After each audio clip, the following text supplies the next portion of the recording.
Okay. And then we'll just post those recordings too to the Google Sheets that we normally post our stuff to. So a lot of times what we'll do, Marilyn, is have if someone's going to present a topic or we all want to discuss it together, we'll post papers. So either it'll be a discussion or it'll be a literature type thing where we'll post some studies onto the drive that people can read ahead of time, and then we just discuss those papers.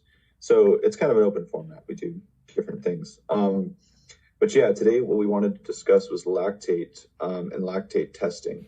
So I think we kind of agreed upon, I was just going to do a very brief overview just for people that maybe aren't super familiar with what lactate is or why we're interested in testing it. And Thomas has more experience with actually doing lactate testing and things like that. So does that sound good? Not really, but no? not now. That's why I want to know more about lactate testing, but yeah, never. Just I saw some triathletes on some coaches to do that, but I never use this. Okay. So for your part of the discussion today, was there something you wanted to present or just discuss? I have something to present. I read an article in lactate measurement. It's just an article who talks about some different protocols on some limits on something like that. I didn't have all the time I wanted to do it, but yeah, okay. It's okay. Okay. So I guess I'll start then just to go over briefly what lactate is so that everyone kind of knows, and then we can go over your portion about actual measurements and things. Because it's something that's interesting to me that, like, some athletes ask about it, and when you're determining zones and things, it seems like it's expensive and it's sort of extra work for amateur athletes and things. But the discussion of this is trying to decide, is this something worthwhile doing in some athletes? So I guess that's the long-term view. Let me go share my screen. So I just put together something very brief and generalized. And so I made this to be really simplified. So if anyone has questions or wants to stop me and ask or add something, that's totally fine. So I just want to kind of briefly discuss generally what lactate is. So just so that everyone's on the same page, whenever we are doing exercise or just creating energy in our everyday life, we need to produce energy in every single cell. When we're exercising, muscle cells, particularly, energy production is a little bit different in fast twitch and slow twitch muscle fibers. But in muscle fibers is a huge place of energy demand. And so energy has to be produced there. And so I think I'll just stick with this diagram. And so there's several different ways that we make energy in cells. This is an image of a mitochondria. So mitochondria are parts of an individual cell that we call them the powerhouse of the cell, because they're responsible for making a lot of energy there. So just outside of the cell, we all know that we use glucose to make energy. So glucose comes into the cytosol, which is the inside of the cell, just the free space, and it produces pyruvate. And in doing that, it actually creates energy. The unit for that is ATP, as well as doing some other things here where it takes NADH and produces NAD+. And we'll avoid all the nomenclature for today, but that's important because when we're converting pyruvate, so glucose becomes pyruvate when we make energy, that pyruvate goes into the mitochondria and gets used in something complex called the Krebs cycle or the citric acid cycle. The pyruvate gets turned into acetyl-CoA to do that, but it also can be converted from fatty acids as well as lactate. So the reason I say all this is because when we make these things and when we do glycolysis, so taking glucose and turning it into pyruvate or other sorts of metabolism in the cell, we're actually producing acid. So acid is called H+, or it's a single proton.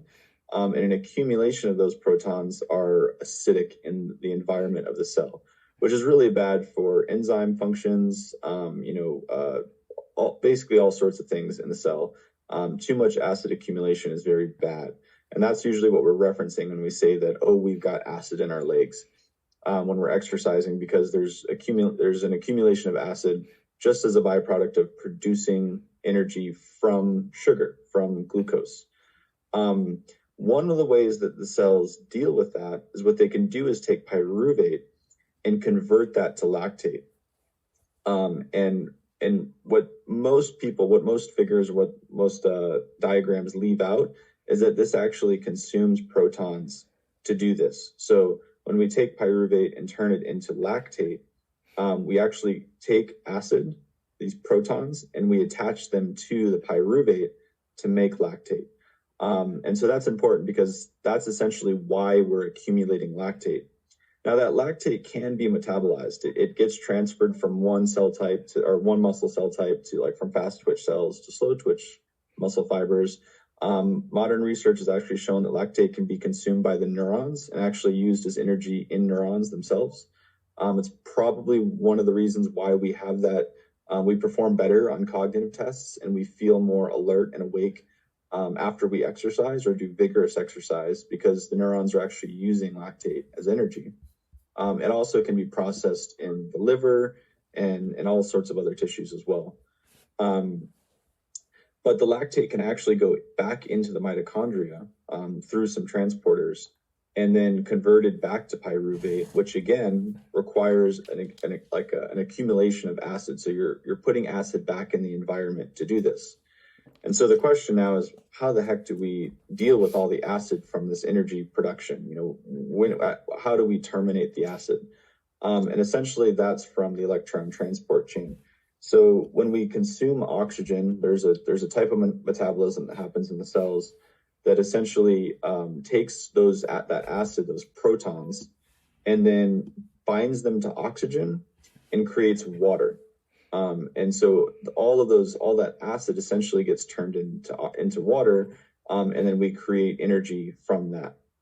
So the big question is why don't we just do that all the time? And that's basically because we can only use so much oxygen at once. So things that limit oxygen delivery to the muscles would be cardiac output. It could be not enough vasculature at the muscles themselves that are delivering oxygen and taking up CO2. It could be an issue with those transporters that we mentioned. So there might not be enough of these transporters to transport lactate into the mitochondria where it needs to be converted back to pyruvate. There's lots of steps. And so what some of the modern science shows is essentially that when we exercise, we're improving those limiting factors at a lot of different places. So these MCT1 and type 2 channels increase, so there's more of them. There's more mitochondria in the cells. The muscle fiber types change that help process lactate. We can deliver more blood to the tissue so we can get more oxygen and also get more lactate out of the cells. So all these things are happening basically to prevent lactate accumulation. And that's why as we train, lactate doesn't accumulate as fast, because we're able to deal with that lactate. And so this is sort of showing that same thing, that when glucose is converted to pyruvate, we make energy, which is a good thing, but we also produce acid. And so we have to convert pyruvate, attach acid to it, and create lactate. So when we measure lactate in the blood, because ultimately what's going to happen is that lactate accumulation in the muscles goes into the blood and goes to these other tissues that I mentioned, and then eventually gets processed in the liver and converted back to glucose to make more energy for the cells. What we're trying to do effectively when we're measuring acid or lactate in the blood, we're trying to figure out how stressed this system is. So if lactate's accumulating, what this means is that, one, there's not enough oxygen delivery to the tissue. There's not enough short-term availability for the cells to deal with shuttling lactate and processing it in the liver. And so there's many different factors. And so we don't know exactly what the limiting factor in a person is that is causing them to accumulate lactate.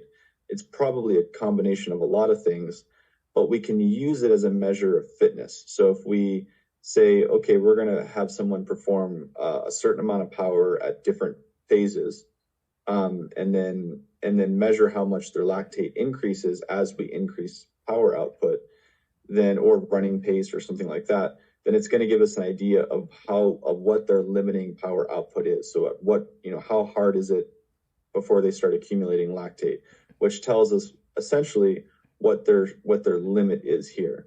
And the reason we talk about lactate is because you can use other things like maximum power or maximum heart rate to figure out a percentage of your maximum. But the reality is that lactate is probably the best individual measurement for a person's pacing strategy or what their physiological limits are, because it's a direct measurement of how much of how stressed the cells are in almost real time.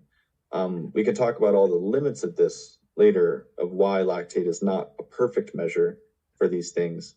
But I just wanted to give a 5 or 10 minute version of what is probably could be a 2-hour lecture on what lactate is and why it accumulates in the blood, and how we can actually measure that. So why we might want to measure that. And the reason for measuring that is just, again, because it increases as our limits for producing energy are reached. So I don't know, I'll just end it there to not be too confusing, and then if you guys have questions, I can answer some.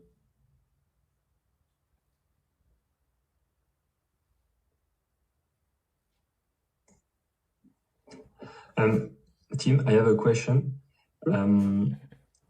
I see in your previous slide, I think,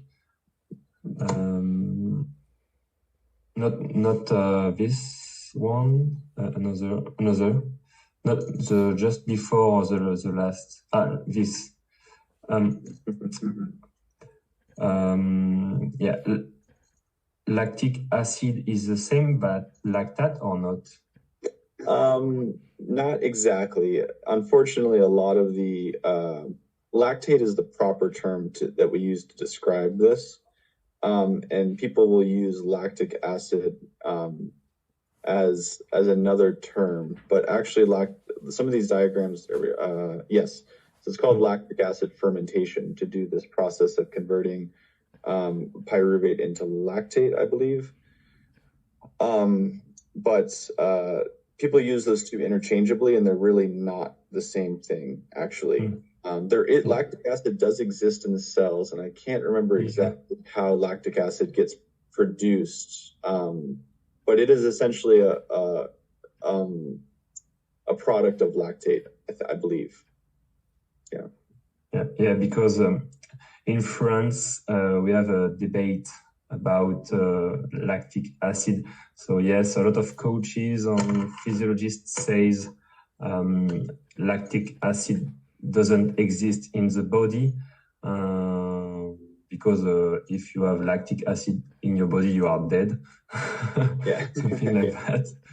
But yes, sometimes I see lactic acid on a document, so I don't know who is right and who is wrong. So yeah, it's sometimes difficult to say, to know the truth.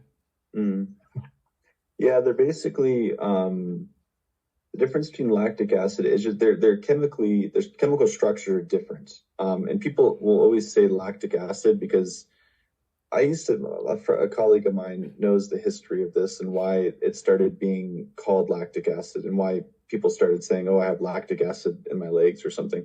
And there was some sort of nomenclature issue, I believe, where it was not exactly known which chemical structure was actually accumulating or something like that.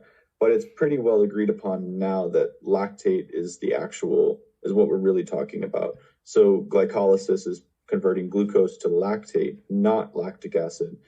And then and then pyruvate can also, yeah, sorry, and then pyruvate gets converted to lactate, not lactic acid. Yeah.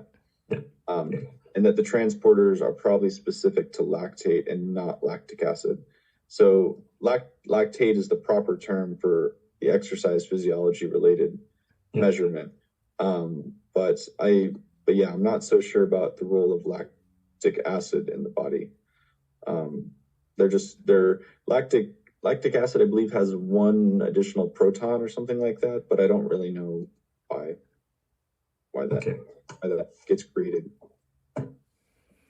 I'm curious about the what you mentioned there on some of the mistakes, because obviously this is a really big topic in the triathlon world right now, because the Norwegians came out and put down all these amazing performances, and they have come out with, the Norwegian training method, and using lactate, and of course now it's become so mainstream, a lot of people are leaning towards it, and there is a lot of mistakes. There's a lot of these, one, the accuracy of those strips and on-field strips are not very, we know if we've been in a lab enough, they're not super accurate, and people are making all kinds of direction with their programming based on,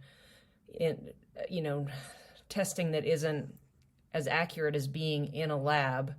I also know that, like, sometimes being in a lab and one snapshot of just doing one test, like if it's not repeated in different training cycles, like every 3 months, 6 months, through the different training cycles, and depending on what an athlete's training load going in is and what their diet is, can also be highly effective. So, like, I'd like to hear from your experience what you see from a lab standpoint can be, some of the issues, some of the things to watch out for, and in line with the things I've just said, especially because it's such a huge topic now with, everyone thinks that they're a lactate guru, and they run out and just buy strips and think that's going to be absolutely the answer to directing every bit of their training. It's not really that simple or that easy. And as far as, like, they overhaul their whole programming based on this stuff. So I want to hear your insight on that. Yeah.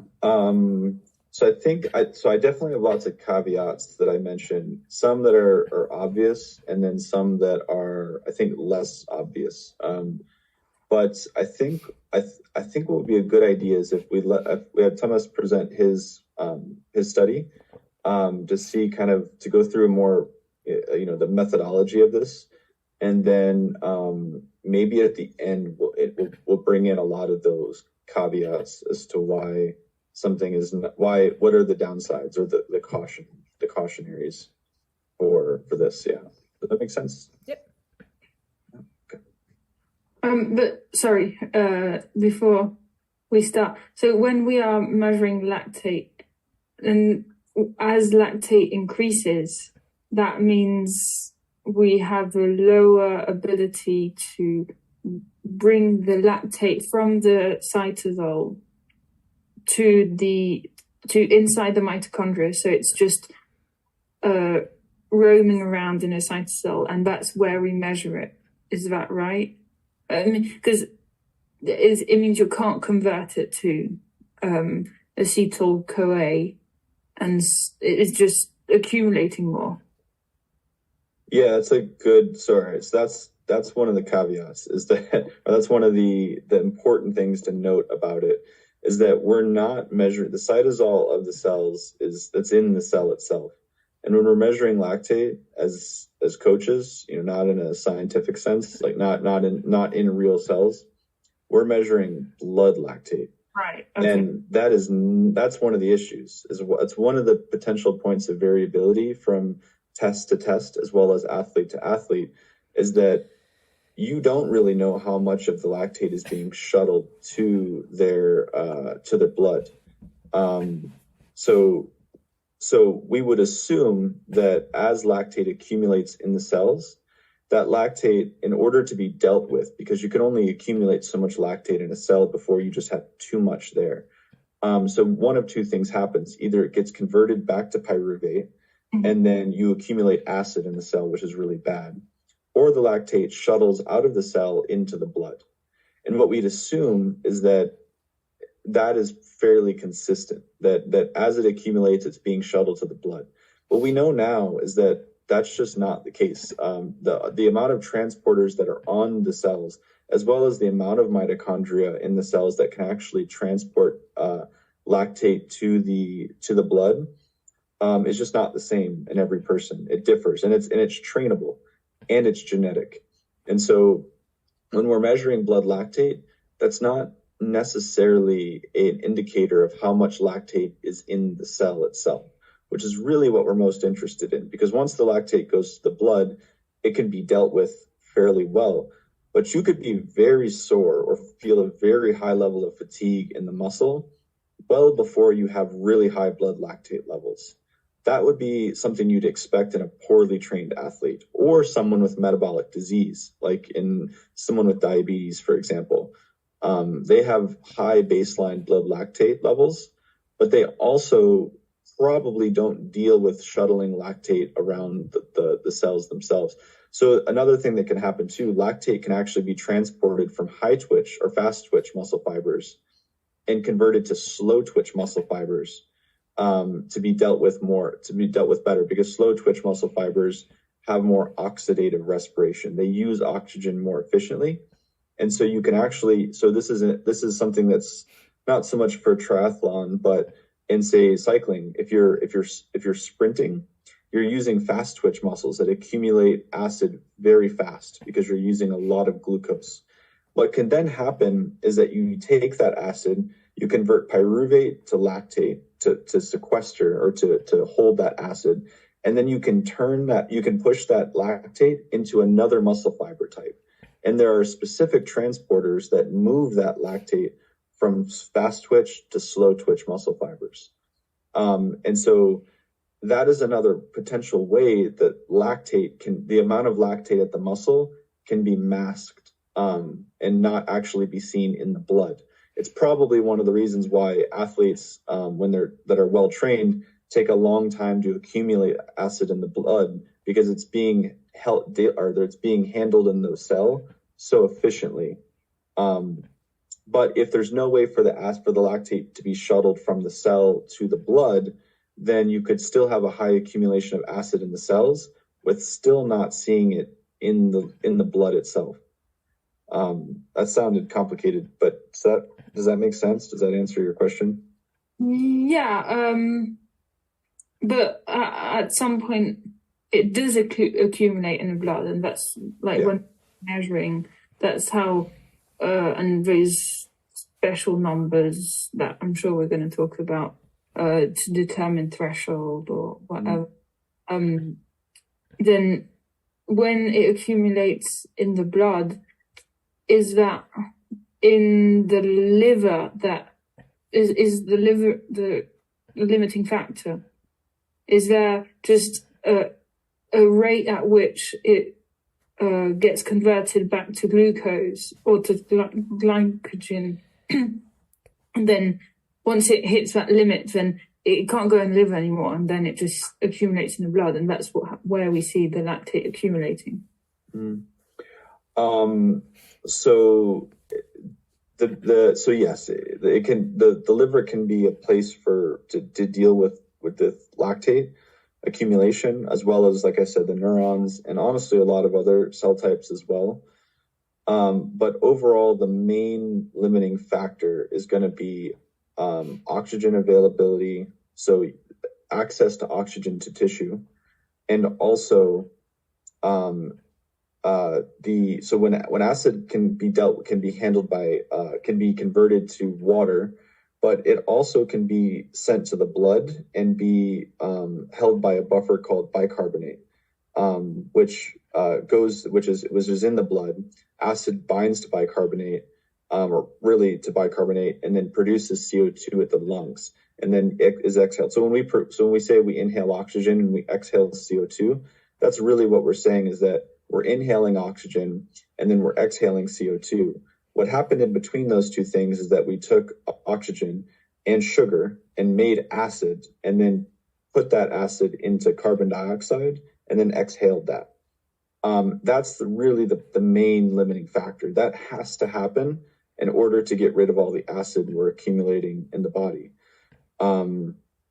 So the reason I was talking about all this is just to basically say, oxygen is the limiting factor, or really respiration, breathing is the limiting factor.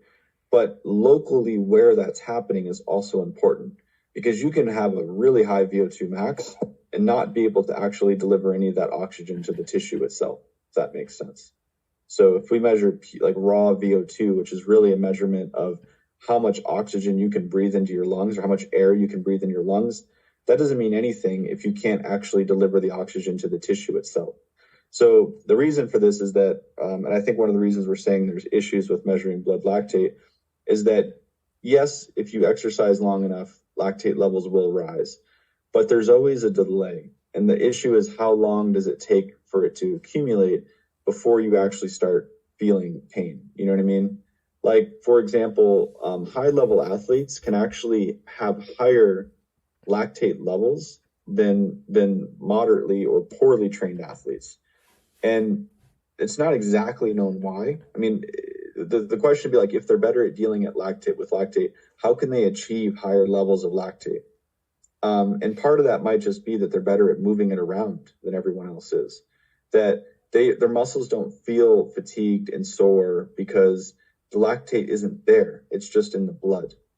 And so we're measuring it as a higher lactate level, when in reality, they're in a better position at the muscle level than they were than an untrained athlete, if that makes sense. Even though an untrained athlete might have lower blood lactate, what I'm proposing is that there could still be higher lactate at the muscle. And that's important because we have to remember we're measuring blood lactate, not muscle lactate. Mm-hmm.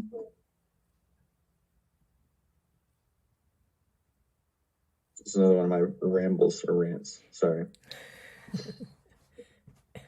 Okay. Thank you.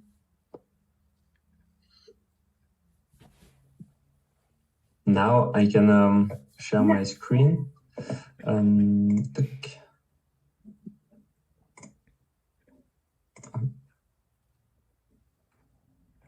think it's good. Mm-hmm. Yes, it's okay. Maybe it's not in the full page. I don't know. Oh, it's better. Okay, so I'm going to talk about blood lactate concentration, especially in exercise, sport exercise, but blood lactate concentration is also used in medical, in some medical protocols, like to see if someone has an ischemia or hypoxemia. I don't know what it is exactly, but I see it on the paper.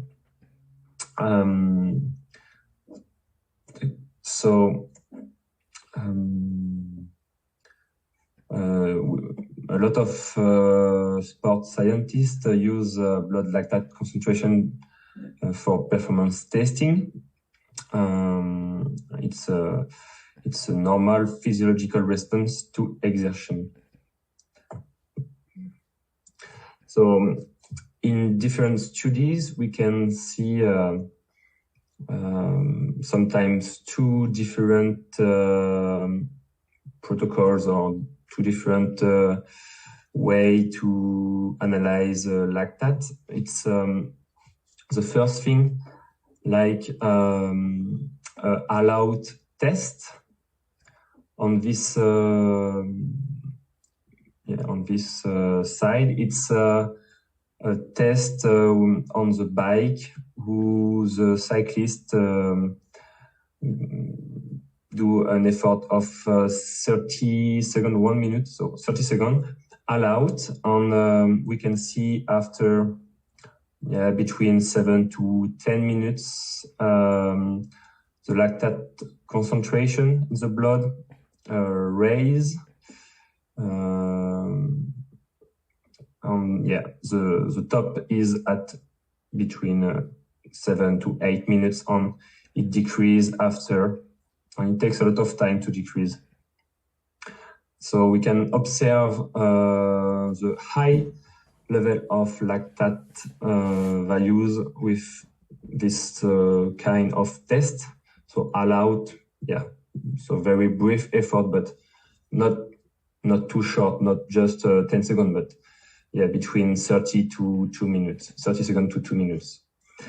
Another way to observe the lactate concentration in the body in exercise is to do progressive incremental effort with sometimes like 1 minute step increase power, or maybe sometimes a 4 minute step increase power. And you can see the lactate concentration in the blood that increase gradually.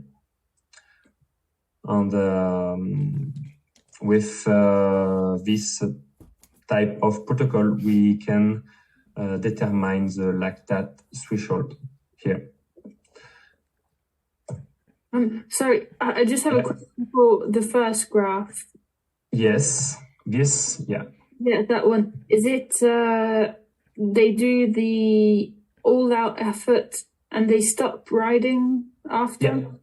Yeah, it's 60 seconds all-out, and they stop. It's they rest and they do nothing, and we measure the lactate at different moments after the exercise. Okay. It's interesting.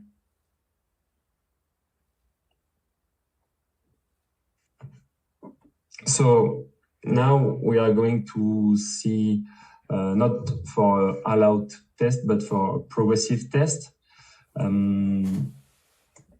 So like I said before, we can do a protocol with incremental, like 1 minute, 2 minutes, 3 minutes, or 4 minute step. And we can take a little rest between each rep to take the lactate blood concentration, sometimes in the ear, sometimes in the finger. And we can determine the lactate threshold here. We will see after, but yes, lactate threshold is defined as a work rate or oxygen uptake beyond which the lactate blood concentration increase more rapidly. So it's a definition, but it's not so clear.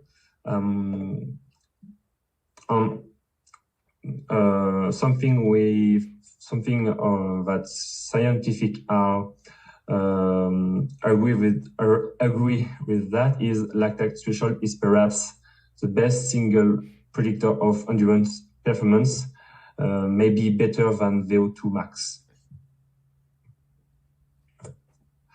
So now I'm going to present several methods used in the determination of lactate threshold.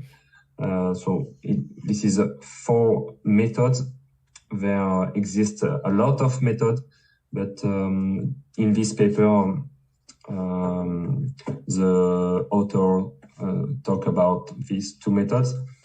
It's difficult for me to talk about and to explain each method because it was really hard to understand in English. But yes, we can see 4 graphs. The first graph here is the visual method. So it's like, okay, it's an approximation with the graph, and we can say, okay, la courbe, je sais pas le mot. Peut-être que tu sais, Cécile, comment on dit la courbe? Line, the curve. Yeah, the curve, yes, the line. Increase or raise rapidly, so we can say, okay, this is a lactate threshold. In the second graph, it's a log-log transformation method. They do that with informatic program. The third method is Dmax method. It's a method which use a lot with some coaches I know. I think maybe it's the best method for now, but maybe Tim, you know another method. But I think this is a good method. It's also an informatic method. On another method, the last is onset of blood lactate accumulation. It's not the, I think for me in the paper also, it's not the best method. It can be quite misleading because we say blood lactate at 4 millimole, it's your lactate threshold. So it's arbitraire, je sais pas le mot arbitraire. It's arbitrary. Yeah, so it's not correct because for all different athletes, we can see some values like 2.5 for the lactate threshold. So it creates, I think, a lot of errors, mistakes with this method. If you have questions, don't hesitate. So in sports, the lactate threshold is very important. We can see on this graph a comparison of a poor runner and a good runner. So when you train an athlete, especially if you train an athlete during a cycle where you want to improve his lactate threshold, your goal is to see this shift of the curve towards the right. If you see this, it's an improvement in his aerobic condition on anaerobic condition. So more the curve is on the right, more you are performant. And yes, for example, if you run at 300 meters per minute here for a good runner, the poor runner is not able to go at this pace. So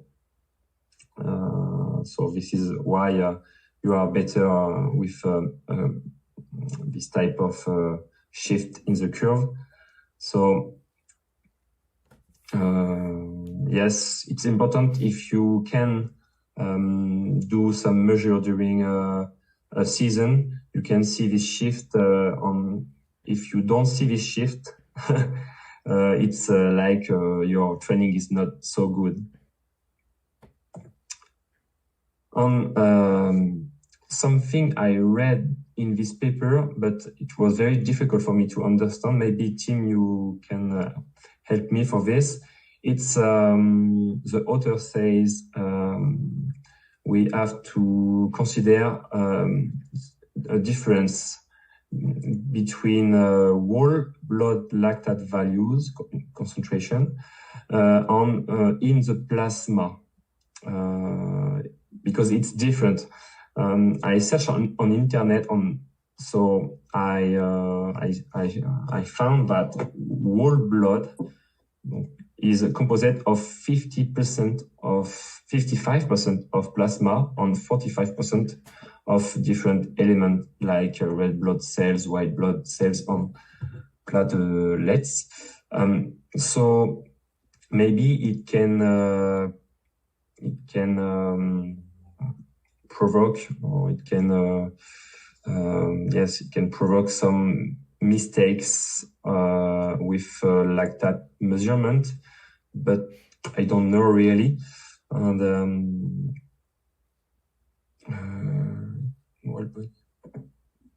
yeah, maybe Tim, you have something to say with that. I'm not sure. Yeah. So my understanding is that whole blood lactate and plasma lactate. So we refer to lactate levels as a concentration. So it means that it's a certain amount per sample. So it would be actually, if you go back to your graph, I think they included the units. This is so this would be, I believe this would be whole. Yeah, Which one? so for example, on the y-axis, it's blood in millimolar. So that's a concentration. So that's the number of grams per liter or whatever. So it's the amount of lactate in the sample you took in relation to how much volume there is. So it's a concentration or ratio. But I believe whole blood would be the total lactate in the body. So if you multiply that number times the blood in the body, then you'd end up with a whole body lactate. I think I'll double check that, but I think what they mean. So, for example, someone who has more blood, they're like I'm a large person, so my total lactate in the body would be much larger than someone who's smaller, like Cecile, even though the concentration or the ratio is the same. So we might have the same blood lactate measurement in terms of millimolar, but I have more total lactate. The reason that's important is not because, there's other differences too, but if it's very hot and I'm sweating, I might lose, 2 pounds or more or 3 pounds of water, which is all mostly coming from the plasma. So as you become dehydrated, your total blood volume decreases. And so even though the total amount of lactate in your blood is the same, your lactate measurement as millimolar, as the unit that they use here, would be larger. And that's why it's important, because as Marilyn mentioned before, there's variations in testing person from person or testing the same person. One reason that could be is just how hydrated that person is. If you do this test early in the morning when someone's dehydrated, their lactate levels will look higher because even though there's the same total lactate in the body, the ratio or the concentration is higher. Or if they're very well hydrated, so they have drank a lot of water and they're at the end of the day, then their lactate levels will look lower, even though the total lactate in the body is the same. Does that make sense? Yeah. In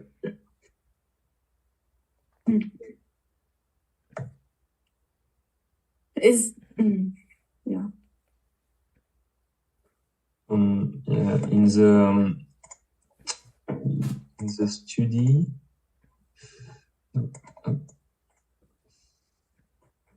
you see the study here? Yeah. No, you're still on. You need to change the screen. Je dois changer, ok. Je sais pas faire. I don't know how to do it. Tu sors de... Yes, it's good. Voilà. Yes, so I will go. This is maybe what you talk about. So plasma versus whole blood, and we can see a ratio between plasma or whole blood. And this is the line with like equal, but it's not really equal, I think. Yeah. Okay, this might be different. We had a presenter come in recently and talk about lactate with neurons, and that was something he mentioned. But this, I think, actually is something different. I think this is a different nomenclature or a different naming system. Yeah, maybe I'm thinking of total lactate versus plasma lactate. Whole blood versus. This means that it's different because it's saying that 55% of a whole blood is plasma, right? Plasma, yes. Exactly. I see. If you so it should theoretically be, if there was an equal amount of lactate in No, sorry. What am I trying to say?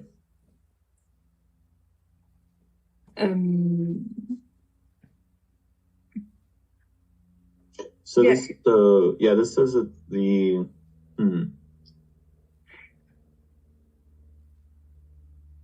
It was difficult to understand this. After they compare different tools to measure lactate, and they found that Lactate Pro is the best tool to measure and is accurate with the reality. Yeah. Wait, can you go back to that one? I'm gonna try to This? Yeah. I don't what the point of it is. So the solid line x equals y is basically saying it's a 1-to-1 linear line. Yeah. So anything above that line would mean that whole blood lactate would be greater than plasma, right? But if it's underneath the line, it means that the value of the plasma lactate would be higher than the whole blood lactate. Or is that the other way around? No, but what do they mean by plasma lactate and whole blood lactate? So I think what they're trying to say, I haven't read this paper yet, but I think what they're saying is that what you can actually do, so like if you do a blood, like if you prick someone's finger, like everyone's used to doing lactate testing, you're measuring whole blood because that's everything that there's plasma, there's red blood cells, there's white blood cells. So that's everything. So you're looking at lactate in the total blood. What you can also do is isolate out the plasma. So you can take away the red blood cells and white blood cells away from the plasma and look at lactate just in the plasma itself. It should be more concentrated. If it's assuming that none of the other cells are taking up lactate. It's also possible that the other cells are taking lactate up, and so it's less concentrated. But I'm not sure what they're using to measure that. So they were using, what was you say that the method they said was best? What was it? The method to determine lactate threshold or the method to measure? To measure the lactate. Yeah, they said it's Lactate Pro, but in this here. Lactate Pro is performed better than.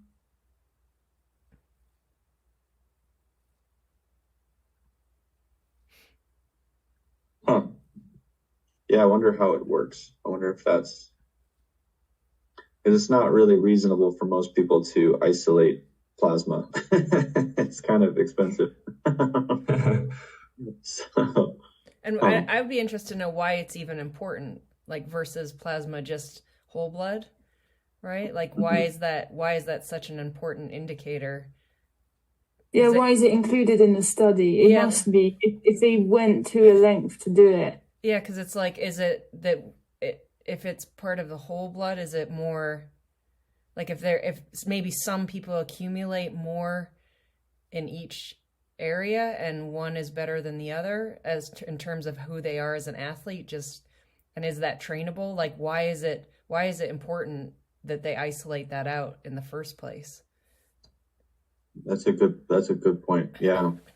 And maybe that is maybe if there's like a normal ratio, as Tim said, like if you think of it, like it should be way higher if you if you isolate the plasma and the lactate is only in the plasma.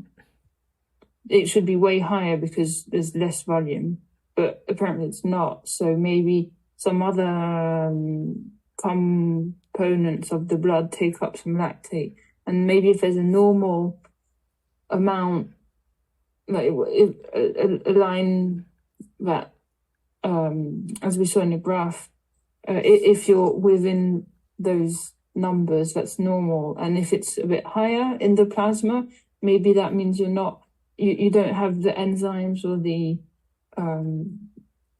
or in your blood to use up that lactate. I don't know. And I also just wonder if there's like a connection between amount of oxygen, because wouldn't plasma not be affected so much by training and like things like altitude and hydration and all of that? Because plasma wouldn't really change, but the other elements of your blood would change based on like amount of glycogen taken in, training, fatigue level, altitude, hydration, but maybe plasma isn't affected. I don't know, like those are the questions I have. Maybe like that's why they would isolate it.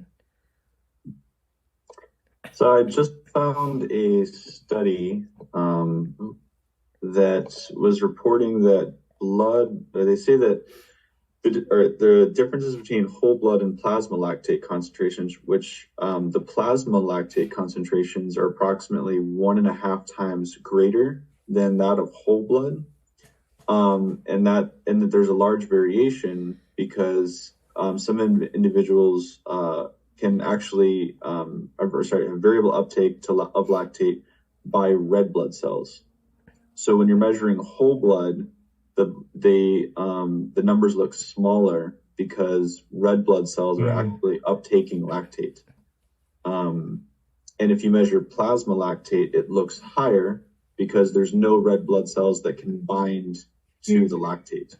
So I think the idea is when you're measuring lactate, it has to be free lactate. Lactate has to be free floating. And so you can't do that if it's bound to red blood cells. And so it's better maybe to isolate the plasma, but that's also introduces a lot of other variations. So they actually recommend just doing whole blood measurements. So interesting. Okay. Which I guess varies a lot from person to person. So I guess it makes sense. It depends how many red blood cells you have and things like that. So that's why it makes sense to not compare lactate. If you're trying to do a lactate test, a threshold test, it makes sense to not compare your values to someone else and just look at how your numbers evolve within the test.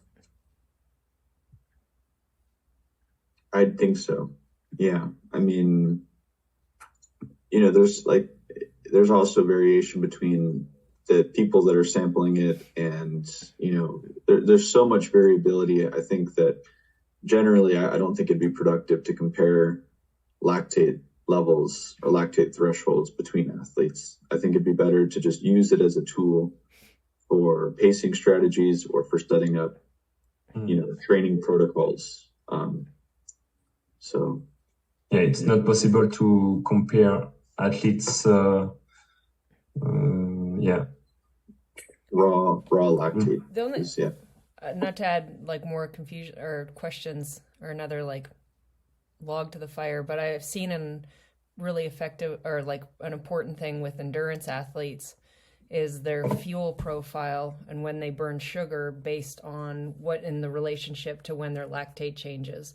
And that actually seems to be like the most important thing. Well, not the most important thing, but a really important thing as far as determining an athlete's training and their progression. And it can be also like a pretty good indicator on how, whether they're fast twitch, slow twitch, what kind of athlete that they're, where their strengths are going to be, and then how to change it. And that can actually be something you can compare from athlete to athlete, just like where they naturally, and then also within their training, where they change what fuel source they use in relationship to their lactate. So I don't know if that's like a whole nother log on the fire, but I think that video, I listened to this conversation between maybe you've listened to it too, between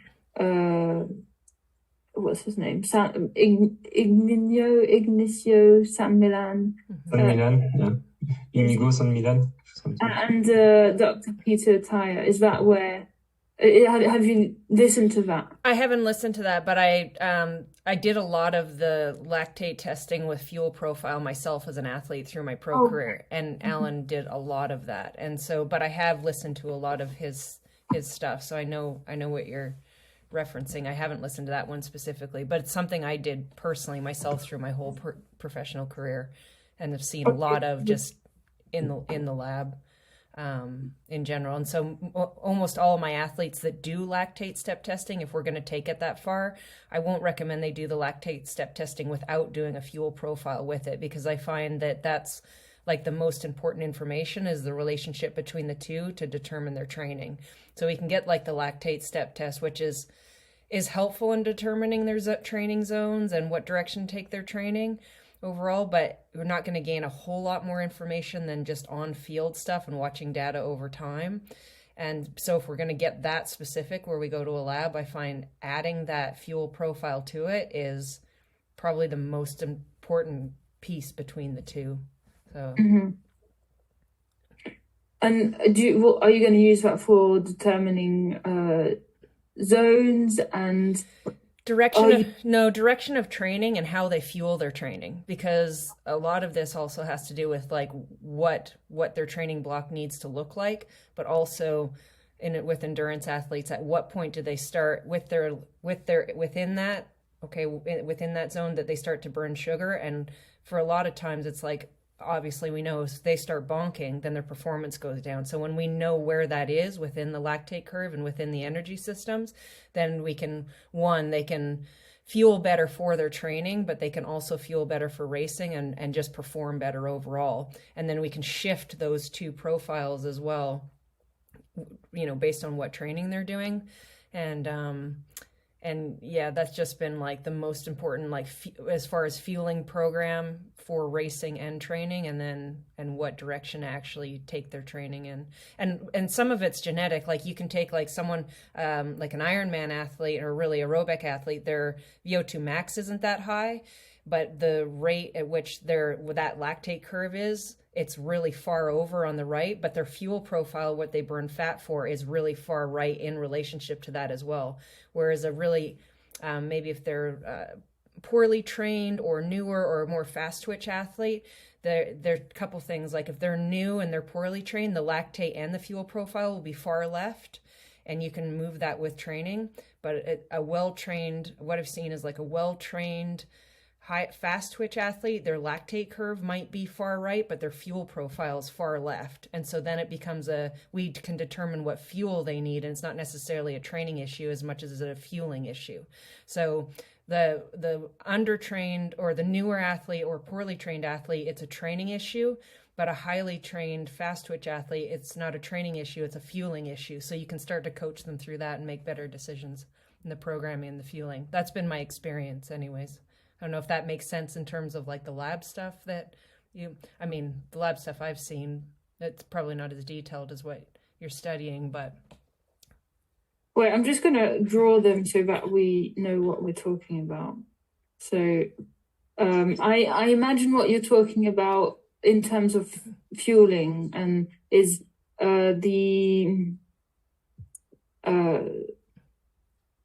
the rate that they point to, they start to burn sugar for fuel. So it might look like they're two different lines. Like one is a lactate line and one is an actual line of where they actually switch from burning fat for fuel and sugar for fuel, which that's where a lot of those they don't necessarily work. You'll see athletes say they want to train fasted or they want to train purely on fat for a long period of time to try and shift that. But if they don't actually know where that point is, that it switches to burning sugar for fuel, and it doesn't necessarily always work either. Like it's sort of a really tricky thing. I actually tried it myself for like 3 months, just stayed purely based on lab results, staying in zone 2 and using fat for fuel, and it didn't shift that curve at all. But what did shift it was training over time, just number of years in the sport. Right. So, okay, it's something that takes a really long time to change. Right? Yep. And some of it is just purely genetically how an athlete's born too. And so that's just can be like useful information as far as an athlete's programming or their what you're going to use for fueling for racing, so they can get the most out of themselves. Which is why you're seeing like a big shift in like some of those athletes. They're consuming like ridiculous amount of carbohydrates through their racing and training now, and they're seeing a big bump in actual performance. So it's probably in relationship to the testing that they're doing, what they can. Yeah, actually, if you let me share, can I share my screen? Yeah, I think this is what you're talking about, right? Be a graph, something like this.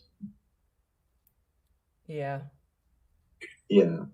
So the idea is like if you give someone an effort to do and you base that based on a percent of their VO2 max. So, from left to right is increasing intensity.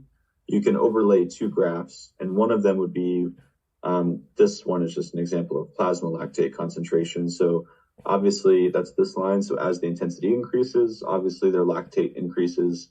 And a couple interesting parts of that profile are, one, what the resting lactate is, so how much lactate they just naturally produce, and then how much effort they can do with seemingly having no increase in lactate at all. And then as that starts to increase, that as it's accumulating, at some point you're going to have too much to deal with, and you're going to start failing to do effort. And so when you're training she's like saying, is someone who's a slow twitch athlete, this curve will be shifted to let me get my pointer out here. This curve will be shifted to the right, because that means they're able to have more oxidative respiration. So they're able to create more energy using oxygen and deal with acid as they become more well-trained. So this shifts to the right, whereas an untrained athlete is shifted to the left. And then on top of that, you have fat oxidation, which is, kind of like my understanding is it's kind of a measure of, using fat for fuel, essentially. So at lower intensities at baseline, let's be clear, like we're always using sugar as fuel. But the difference is, are we using that from our glycogen stores, or are we actually taking fat and converting that to glucose for energy? And so we can do that pretty efficiently at low intensities, but then as the demand for energy increases, we just cannot take energy from fat and convert it to glucose fast enough. So we have to use it from very readily available or very immediately available sources of energy, which is glucose floating through the blood, as well as glycogen attached to the muscles. And so as the energy demand becomes too high, all of a sudden we start using less of this energy or less, our fat oxidation decreases because we need to focus on getting energy from glycogen. And so this decreases as we increase our power output. What can actually happen is that for an athlete is that this starts shifting right as well, where as we increase intensity, we can maintain a high level of fat oxidation for aerobic exercise. So that's what I was going to try and draw. So if this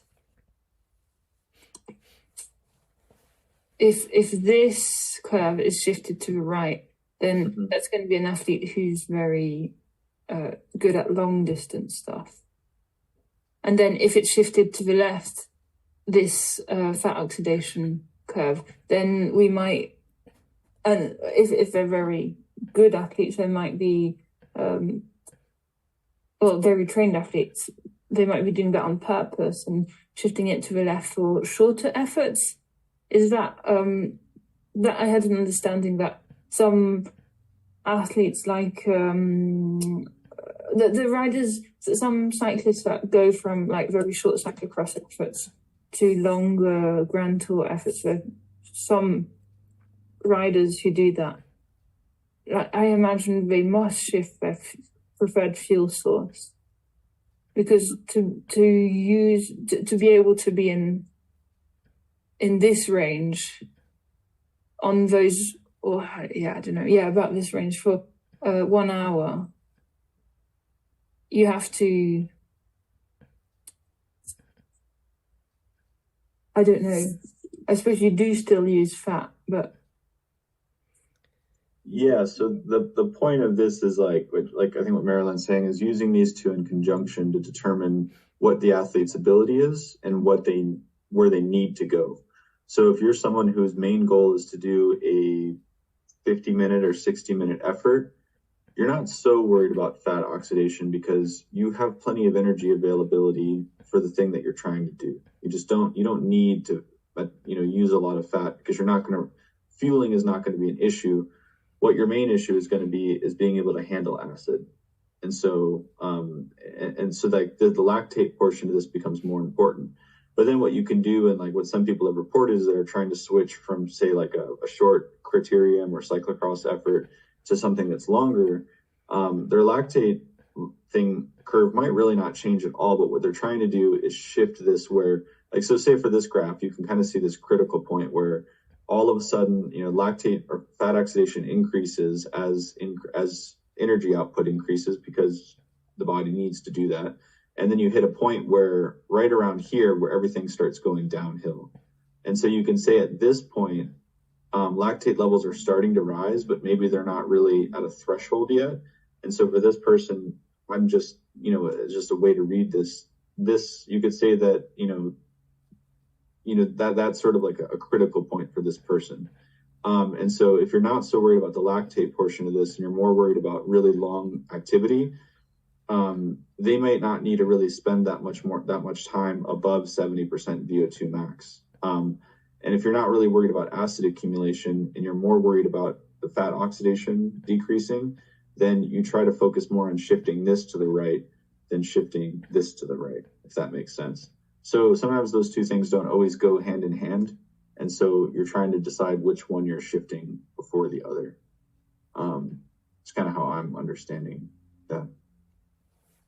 Yeah, and the relationship between their overall fueling, like for stage racers, as far as, if someone's doing multiple days of racing in a row, which a lot of bike racers are, and knowing where that is and how much fuel they're going to need while they're actual racing, it becomes important. And then same thing for really long events, like if they're racing for over, like you say, over an hour, 2, 3 hours, 4-hour races, that kind of thing. And especially for like Ironman athletes, really long distance athletes where they're racing over 6 hours. So those things you kind of want to keep shifting. If you're shifting the lactate curve, their VO2 might not be very high, but you're shifting the lactate curve as well as that fuel point so that those two basically, ideally, they match one another over top of one another.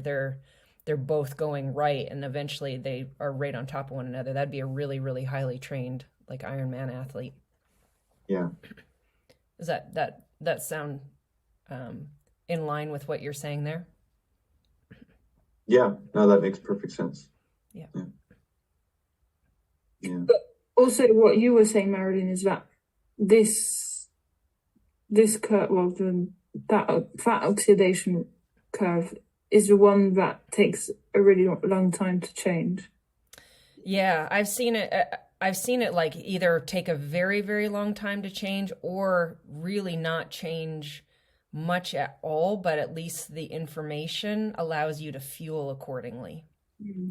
So like in my experience, for myself as an athlete, it took like 6 years for it to move at all, but it was something that allowed me to know how much fuel I need and at what point I needed to start, at what point I need to start fueling, which was a lot sooner than what I thought, because it's, and if you just looked at the lactate, it was, I wasn't like you were showing there, Tim, it was, it's way further down the curve and you might not think you need to be taking in much. It's not really affecting your performance. But what I learned from the testing was, okay, well, my lactate was, way right, but the fueling was way left. So I needed to start basically taking more sugar in, more gels in, more in order to increase my performance later on. So I could, follow attacks, be able to get up to threshold, those kinds of things later on in a race and be able to not fall apart in the back half of a race. So it's determining, I think it's like the relationship between the two allows you to know, is it a training issue? Is it a fueling issue? It helps just direct the direction of the training and the fueling a lot clearer than just the one snapshot of just lactate. Yeah, that is interesting because you hear people, some coaches, some athletes saying, if you take, I'm going to fat train, I'm going to go out when I'm fasted, and I'm gonna try and get my fat oxidation rate up, but that's not actually true, is what you're saying? Well, I think it's just really important to know where that point is, right? So if you only did it off of, like, if you determine your zones purely off a lactate test, and you don't do the fuel profile with the lactate test, you might just get the numbers wrong. And in actual fact, you're always just burning a lot of sugar and bonking every ride. But if you know exactly where the fuel profile is in relationship to the lactate, it might be like Tim was saying, the lactate's actually really, really way lower than what you thought. Like if you just went off lactate, you would think, oh, it's way over there on the right. And so that athlete trying to achieve that in their training, they might be finding it's not working, or they're just bonking every time.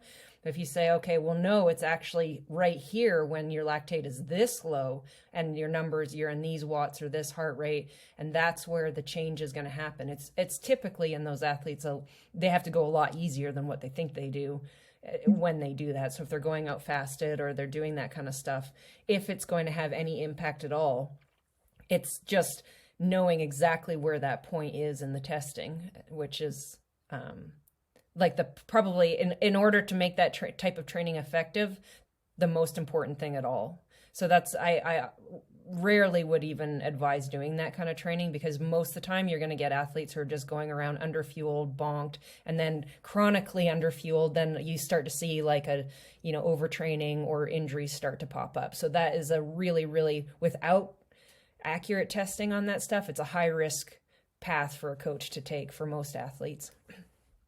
So sorry, you said what type of training is that? You mean like riding close to a threshold, you mean? No, Cecile was saying, like, you hear, and we hear it all the time, it's really trendy for athletes to say, I'm going to go fasted training, they want to shift it. And that's just a really high risk. Like without these exact numbers and knowing exactly where they are, you typically see over time just athletes being chronically underfueled because they're going a little bit too hard than what they think.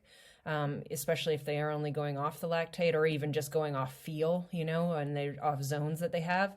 If they don't have this exact number, then they just end up being chronically underfueled. And that's when we start to see illness, overtraining, and injuries happen. So I'm just saying for like coaches, without the very accurate data, it's a high risk path to take with athletes, but it's really common. You hear coaches prescribing it all the time. We're going to go on, or athletes just deciding to do it for themselves. I'm going to go, fasted training all the time. And it's pretty high risk as far as overall performance goes. That's been my experience anyways. I have a question, Marie. How do you do to have your fuel profile? How do you measure fat oxidation when you are on your bike or when you run, maybe with oxygen exchange, or I don't know? Yeah, when you it's only done in a lab, and it's done as they do the lactate step test. It's done with like a mask. So yep. Yeah, it's not something you can do on the field. It's done in a lab. You just usually, if you go in, you ask for labs that do a lactate step test with a fuel profile. Okay. And I can find I have like old ones of mine somewhere I could dig up, probably on my computer, and add them to the file so you guys can look at them. I'm not sure if I still have them, but I'm pretty sure I do. I've got to have some somewhere.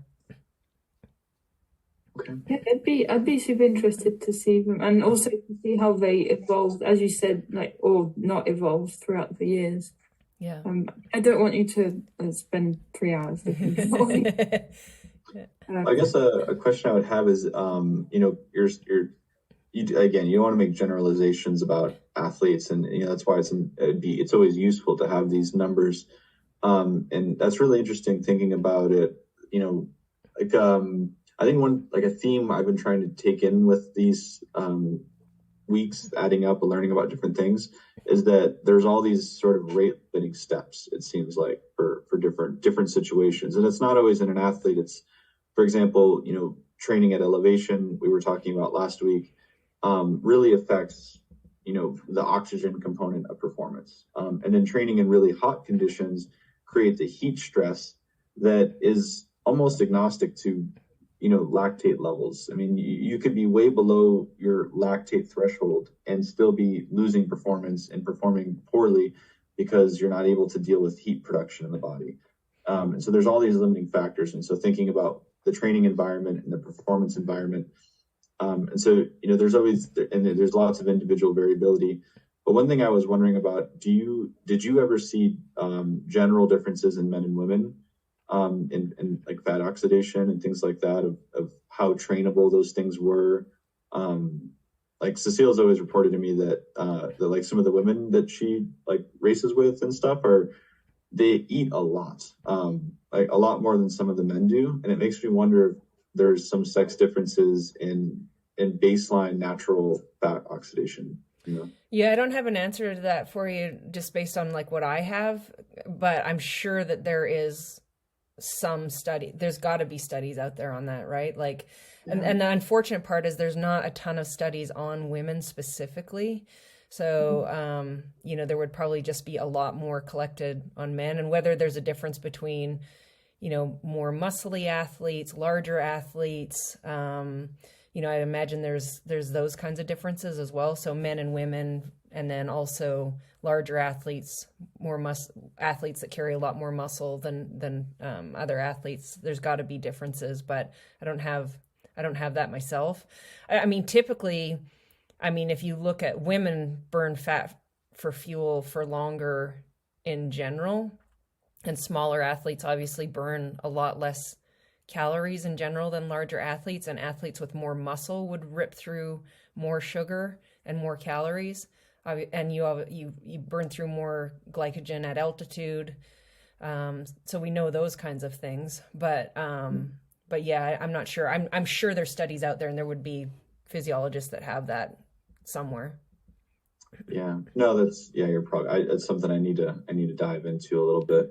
And that makes sense too, that depending on the physiology, muscle state of the athlete too, we're looking at everything on this graph as a relationship to percent VO2 max, but depending on what your VO2 max looks like is going to completely compress or extend the graph too, to look different. So people that are sort of like looking at a power profile of someone who has a really good sprint, it looks super dramatic versus someone who's very slow twitch and has these like high, long-term duration, but short, high intensity. Everything gets distorted. So, and there's more total muscle, more total energy usage. Yeah. And a larger, more muscly athlete. Yeah. Yeah, I think actually I would be, I'd be most interested to find out is if I know there would be a big there might be differences between like obviously men and women, but like what the differences are, like take men and women, but just like small athletes versus larger athletes just in general, and more muscly athletes versus athletes who don't create a lot of muscle faster. I bet there's a bigger difference between those two things than there is men and women. And that might be like, just even you could just as like out on the field, like are the women who are eating a lot ones that are way more muscly, and the ones that aren't eating as much, like sort of like that more lean, like they don't carry a ton of muscle on their frame type athletes? That'd just be, I bet if someone did a study, or if there's got to be studies out there.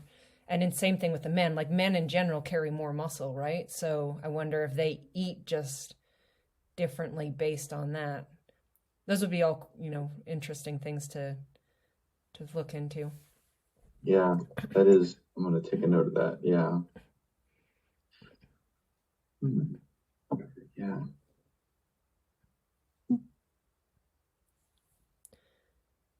Yeah, no, I think you're right. That'd be really interesting to look into. It's probably a really important part. That's the thing. Sorry, go ahead. I was just going to say, with all the testing and stuff like that, it's always the biggest thing I always try and think in my mind is like, if we're going to do all of this, like, how is it going to be actually applicable to an athlete's performance? So it's like, if it's worth investing the time and energy, it has to be worth applying to whether it's like I say, whether it's their training the direction of their training or how they race, like possibly race tactic decisions or with their fueling or something like that. So it's like basically there's no point in doing testing and having this knowledge unless it's going to be something that you can apply. And that's where people maybe get caught up. There's a lot of, you can get all this information, but make sure that it's what's the most important information to be able to apply to their actual training plan and their race execution and their fueling plans and that kind of stuff. So, that would be helpful information with that. Yeah, it's one of the, I read an article. So a couple of the athletes that we're coaching are sort of like that, where they're cyclists, but they want to do everything under the sun. And I want to perform really well at road nationals, and I also want to do cyclocross, and I want to do mountain biking, and I want to do crit racing, and it's as a coach, it's sort of, oh my gosh, I don't even know. It's sort of a mystery puzzle to put everything together, properly. And so trying to figure out some of those limiting factors for some of them, the fat oxidation thing with lactate actually makes a lot of sense, because I read an article about Wapner, because there's more people in the cycling professional realm or, world class realm that are really trying to do that more. You have these modern cyclists that are doing all these different disciplines. And it was a thing that he was saying where, his people are always questioning, like, man, how are these people doing, Tom Pidcock is doing cyclocross and then also transitioning doing classics races that are 5 or 6 hours long. Those are very different performance, types. And one of the things Wout was saying was that the main factor for him why he sometimes has to quit cyclocross early is because his fat oxidation is too low. That for him, it just shifts very, very quickly when he starts doing a lot of short, high-intensity exercise and eating a lot of carbohydrates for those races.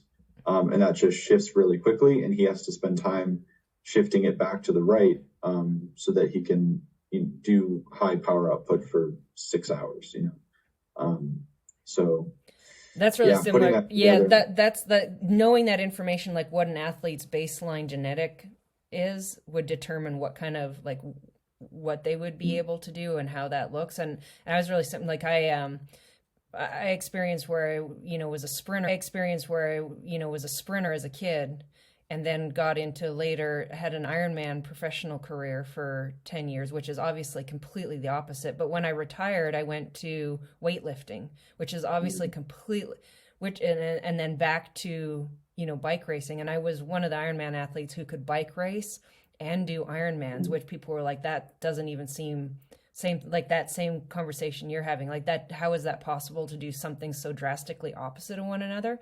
But it was because we determined through all that testing really early on that I'm actually a fast twitch athlete.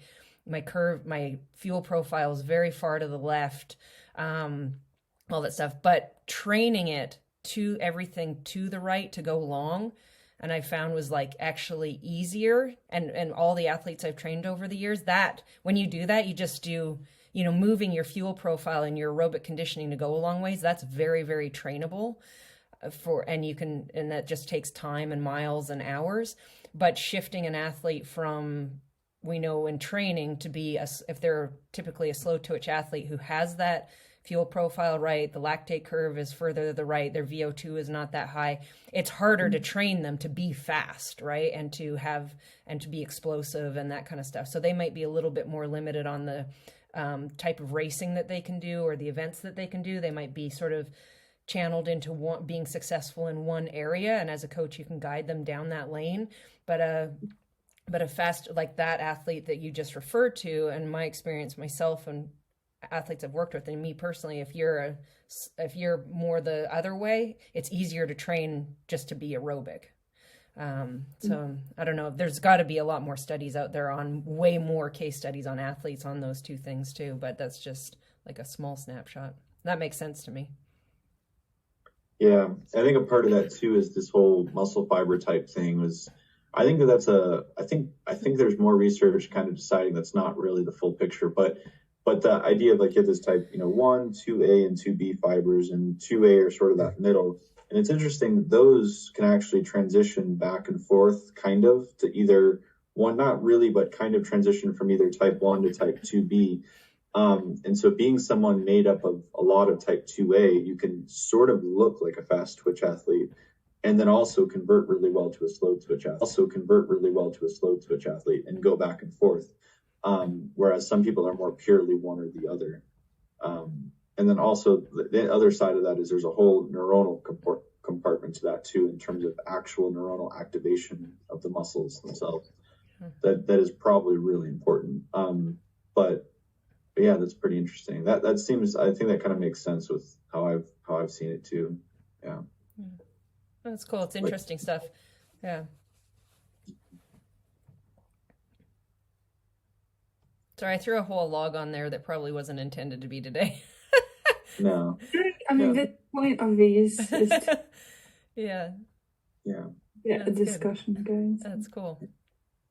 Yeah, one of the I think the whole delay thing with the lactate. So I deferred your question earlier to the end of the everything, but yeah, I think we've kind of covered a lot of the caveats or the notes to lactate testing and how it can be distorted. And obviously it's, user error in testing. The temperature of the environment, I think, is going to change lactate profiles in relation to power output. How well fed the person is going to change things. Trainability, obviously, anything that's going to regulate acid production. So I think another thing that's interesting, a lot of people are using creatine monohydrate now. And we did a whole journal club just on that.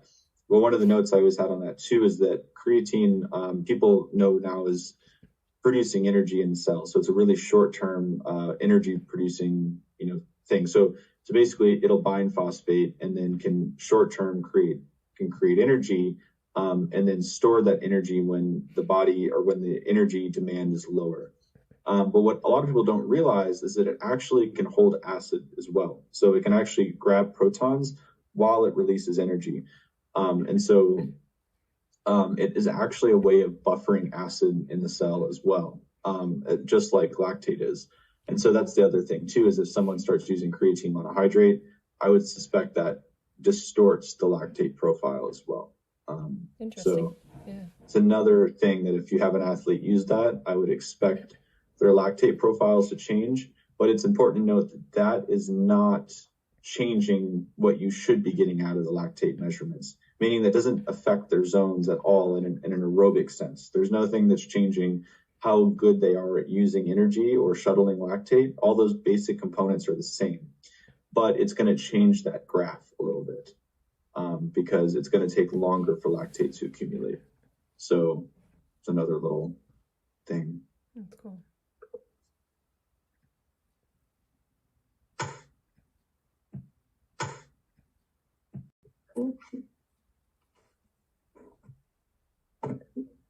Okay. Yeah. Good. Well, thanks. Thank you very much. Yeah, awesome. Thank you, Thank guys. you. This was really fun and really, really great conversation. I love it. So thanks for including me. Yeah. I think we all kind of agreed last week that we're going to take the next 2 weeks off just for the holidays, because most people are going to be out of town, or doing things, since I think Christmas and New Year falls on that kind of our usual time. Christmas Eve is next Sunday, so and then New Year's Eve is the following Sunday. So just for time with families and things, we'll take the next 2 weeks off, but then